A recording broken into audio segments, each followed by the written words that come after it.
It's nice to see everyone. That was a great panel and a great session to follow up on. We're here today to not talk about what's on the screen of personalization in retail media.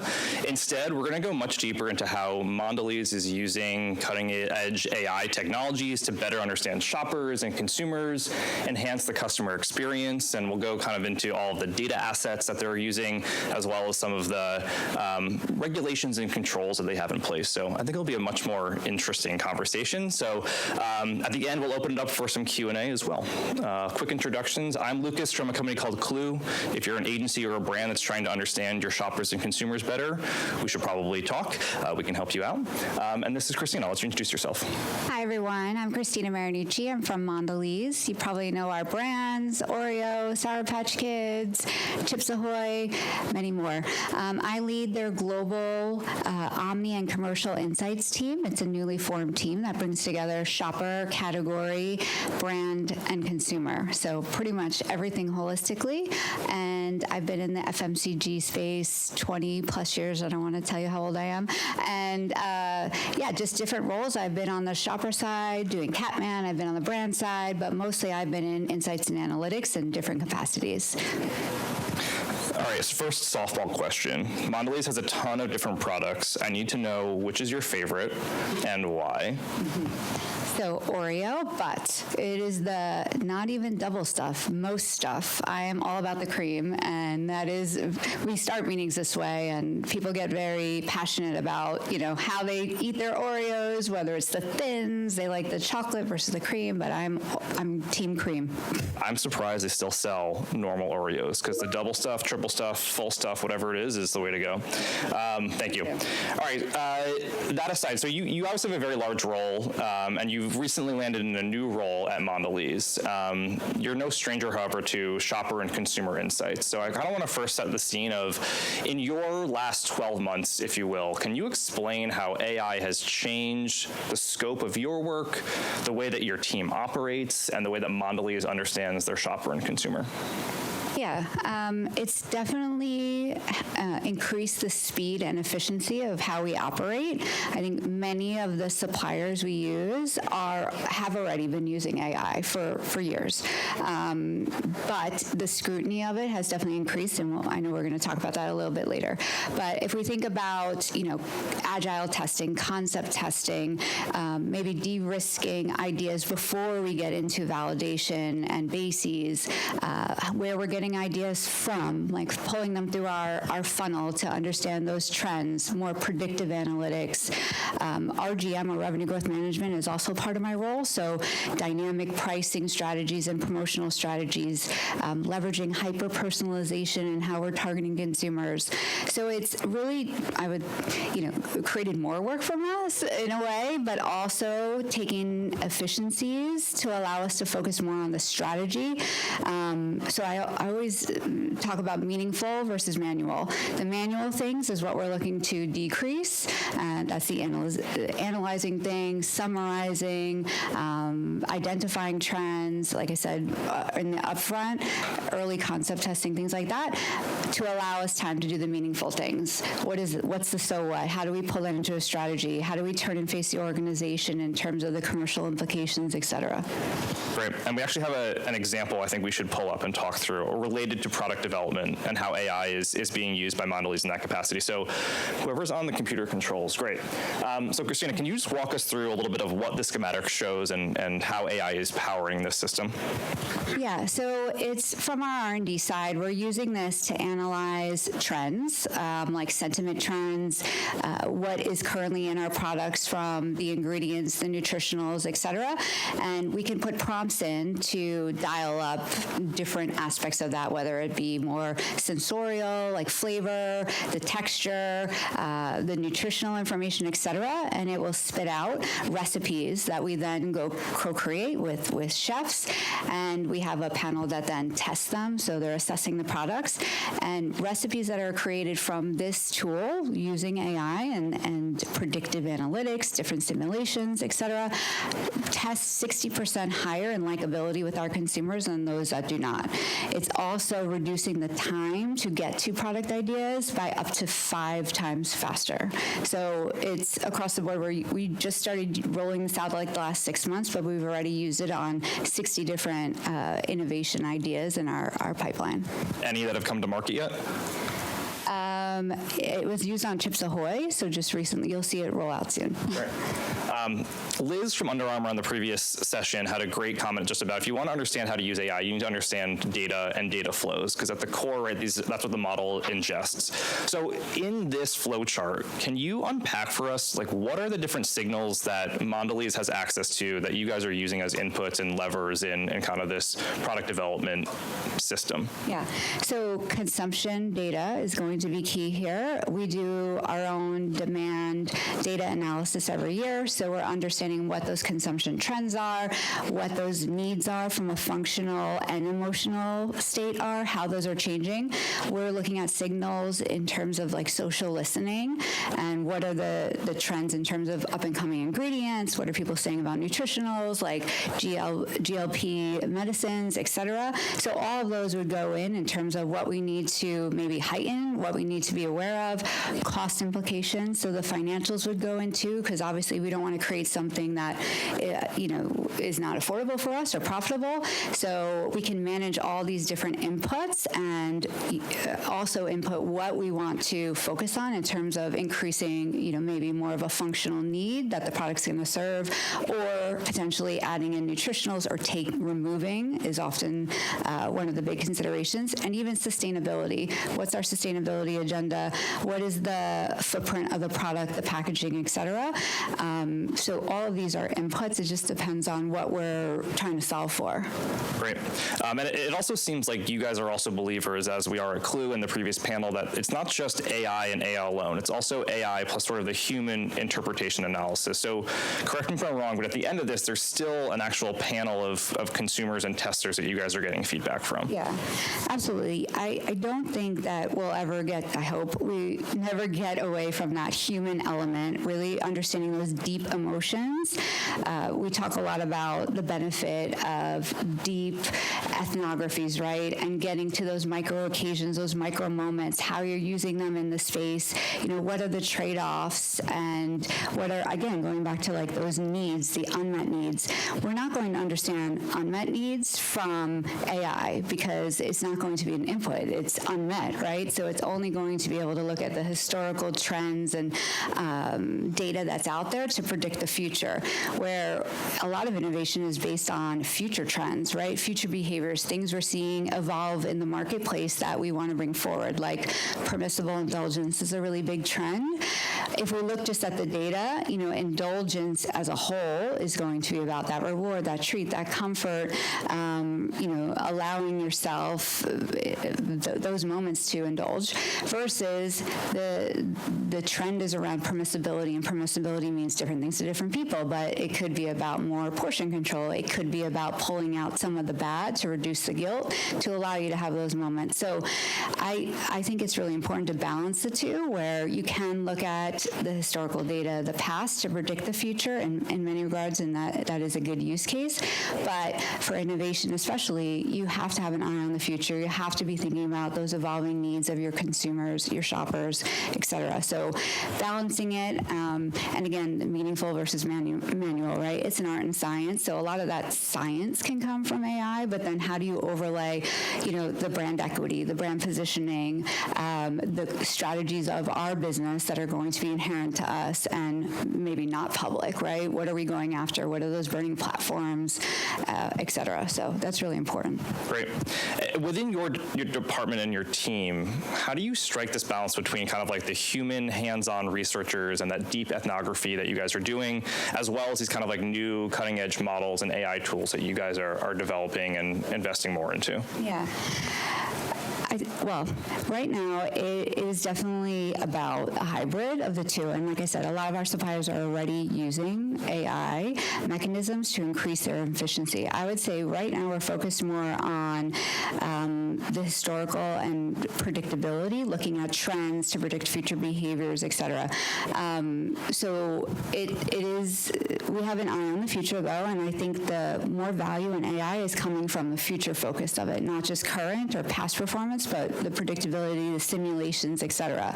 So we're shifting a lot of our resources to that, where we have a good understanding of our business today, but it's about scenario planning, especially in our business that is very commoditized. We know that the tariffs are increasing. Cacao pricing is,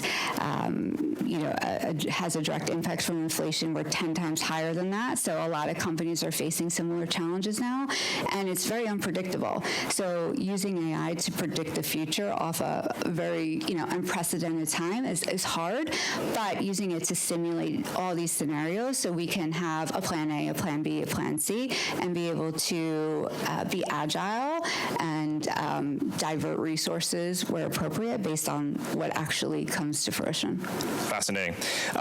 Let's take a slight turn. So I know that AI is being used not just for kind of internal scenario planning and R&D and product development, but it's also being used from a marketing perspective to really evolve the customer experience that you guys have with all of your shoppers. Yeah. There's two examples that we have queued up. The first, I think, is with Toblerone, and the other one's with Oreo. So maybe we'll play the video, and then we can kind of talk about what this activation was. There's no sound, so. There actually was.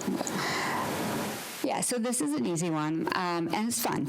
So it's using hyper-personalization with AI to create a meaningful brand engagement on Toblerone around, this was Valentine's Day. So essentially, you can put your name in, your information, and send this to someone, put their name, and ask you a few prompts, like what's unique about them, what do you love about them, what do they like, and then it creates a personalized song for them that's downloadable, shareable, it creates that pull, that engagement. You become part of our first-party data. We know a few things about you.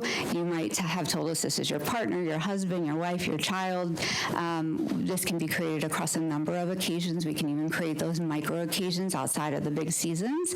So it's a great way just to have fun with the brand and leverage it in a different way, even for people that aren't engaged with the brand, that now there's some utility that they can get to know the brand, engage with it, and perhaps drive that top-of-mind awareness, which is ultimately what we're trying to do. And how does a centralized insights and omni-channel shopping experience function like yours play a role in this kind of consumer-facing marketing activation?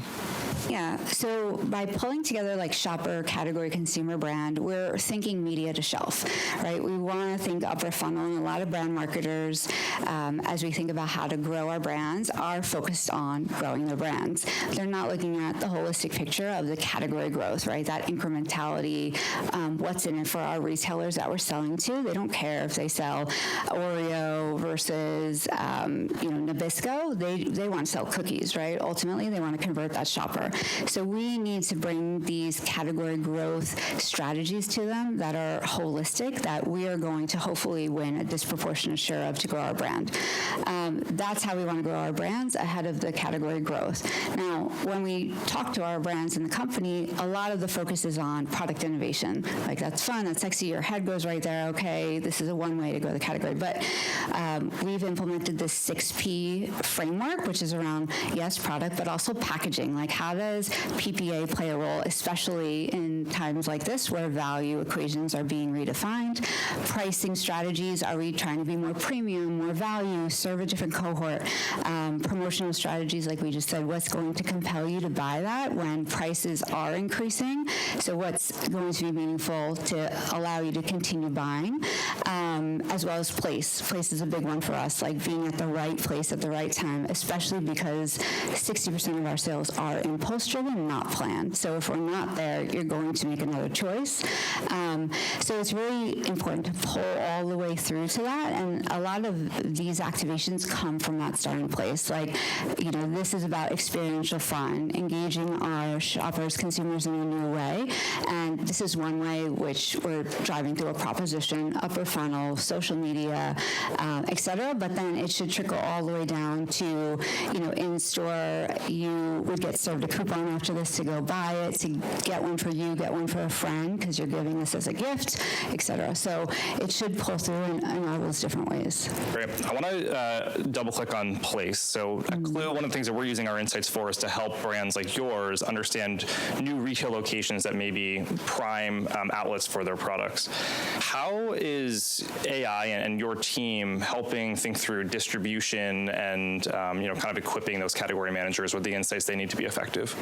Yeah, so we can look at things like sales transactions, the inventory turnover by channel, by retailer, by geolocation, et cetera, to understand, what are the right products at the right place, at the right time even, and then serve up media accordingly.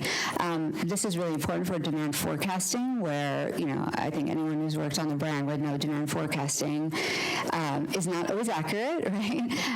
In terms of those volume metrics, especially as you go into it, you're predicting something that hasn't happened based on prior performance. But if it's a category disruptor, or if you launch and then we put half the media into it, or we get half the distribution, we're not going to expect the same sales. So those are all inputs to, again, scenario plan and understand, is this channel worth going into? Is this extra facing worth going after, et cetera?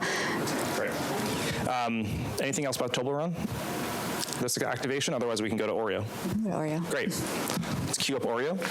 This one does have sound. It's your premiere, na, this evening. अरे ज़रूर आऊँगा यार. पक्का. I'll be there. Yeah. See you. Thank you. Hi, Farhan. Hi. We're really excited about this. So, Farhan. For me? Yep. Yeah, we have this amazing new set of cookies. We call it Say It With Oreo cookies. Say It With Oreo? Yeah.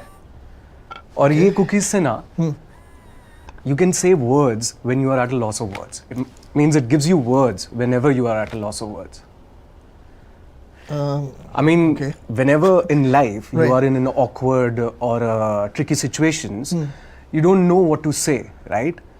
Tab, say it with Oreo in your words, in your voice. तो फरहान अख्तर के बोल फरहान अख्तर की आवाज में. Yes. Right. Everyone will. Line copyright belongs to me.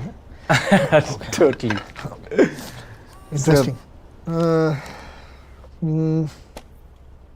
So basically, if let's say I have to go for an event, premiere, अगर नहीं जाना है वहाँ, तो Say It With Oreo can help me come up with a reason to not go. Absolutely.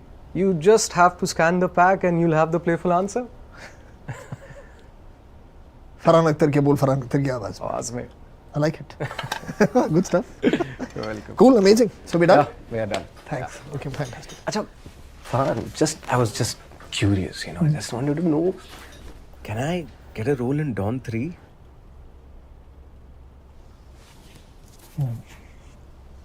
When you're at a loss of words, here's a pack of words. Scan the pack, ask Farhan a question, and get an answer in Farhan's voice. Say it with Oreo, and visit sayitwithoreo.in.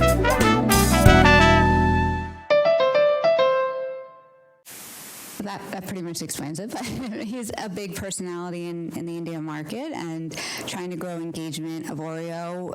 We've lost some core consumers there, so trying to re-engage with a new brand proposition. And Oreo's all about like playful fun and joyful family time, and this allows us to use AI to, again, personalization, conversational responses that are also using voice simulation to take his voice and respond. So it's kind of authentic, it's fun. And again, it could be anything, my boss, how to get a day off, or lie about being sick when I want a day off, whatever. So when you're at a loss of words or you don't know how to start, it's kind of taking the whole ChatGPT platform, but in a much more fun, informal way to engage with new consumers. I love it. And I love all these examples of how AI is used in so many different capacities within the company, within your role. No doubt you guys have built some of your own technology. You're partnering with vendors and others outside. In prepping for this, I found it really interesting just to understand a little bit more about how Mondelēz thinks about build versus buy, the evaluation process. So maybe you can just expand for the group on some of the controls, the way that you think about onboarding new technologies or deciding whether to build versus buy.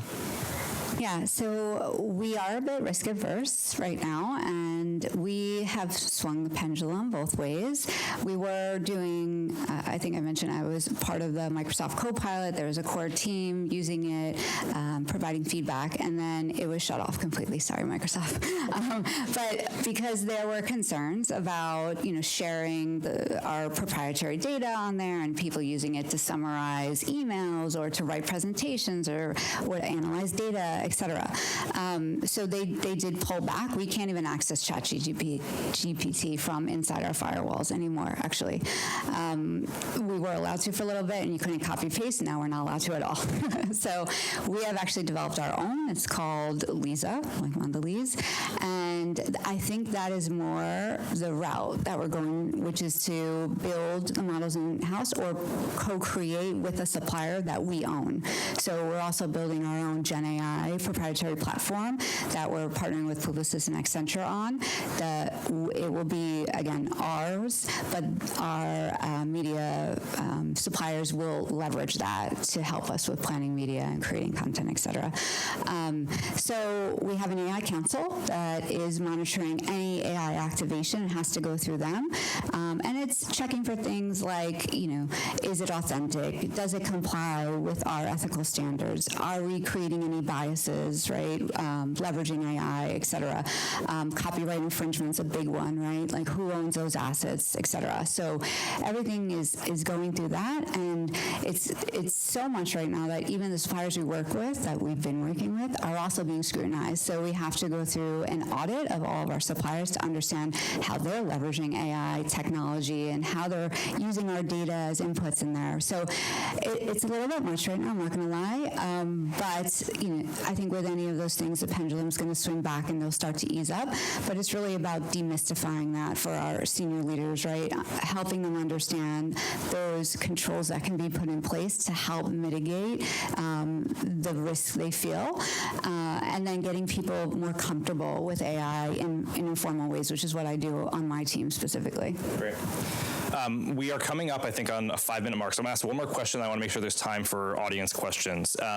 Again, in preparing for this panel, we talked a lot about the future, and I thought you had a really interesting take, although not all the answers, which is totally understandable, around where AI is going in the future for CPG brands like Mondelēz. So as you look out on the horizon, 12 months, 5 years in the future, like what's keeping you up at night, or what's exciting you? So we talked about this at the council this morning over breakfast, but I think our buyer, shopper of the future is not going to be human necessarily, right? We talk about pickers. They're still human, but they're not you. And I think there will be AI agents that we're engaging with and are taking control of those shopping trips for us. That's completely not human. So similar to algorithms, how we've had to understand, how to show up in them, how to market to an algorithm, how to measure our performance in there. I think a lot of the metrics will change with that space around more engagement, being able to be disruptive to get as part of that consideration set. Because again, if it's pulling from historical things and many of our purchases are unplanned, how do we break that cycle to be considered as part of that and be served up to our consumers? So I don't have an answer for that part just yet. We have some ideas, but I think just staying ahead, making sure we're partnering with AI developers to understand more the technology behind it and what is fueling it, and then looking at certain signals, right, to stay ahead. So understanding where our customers are investing. Our major customers like Walmart, they're already using AI and they're taking the role of that brand has historically served. We've produced content for them, right? They come to us for that expertise. Now they're taking our content and creating multiple iterations of the content displays, our PDPs, they're optimizing it, and they're asking us to approve it. Sometimes they're not even asking us to approve it. So again, how do we still add value in those scenarios and understand where they're making their investments and what they're going to see as, a valuable partnership so that we can continue to have a seat at the table as well. It's a fascinating future, really changing changing the dynamics for CPG marketing from something that's more emotionally driven to something that's very, very logical and based off of algorithms. Really interesting. Thank you, Cristina. Any questions in our remaining time together from the audience? Don't be shy. Yes.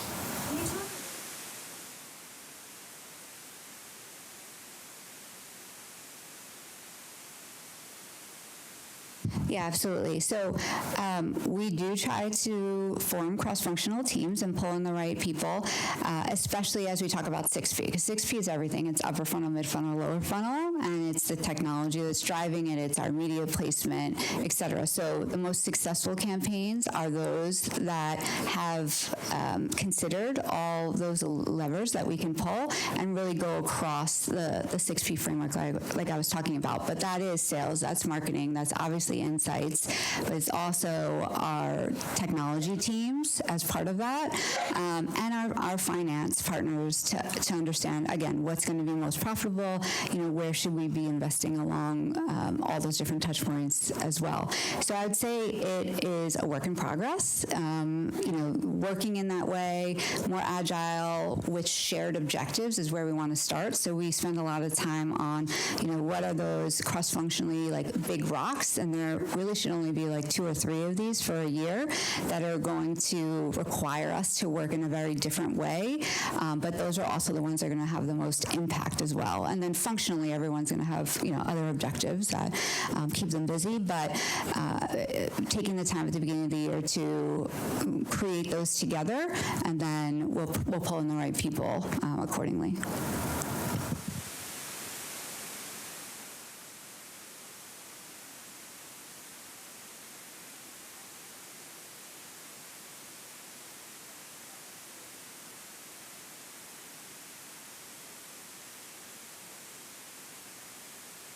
It's definitely both. So I'd say on the foundational knowledge, we're working on that to demystify, help people not be afraid of what they don't know.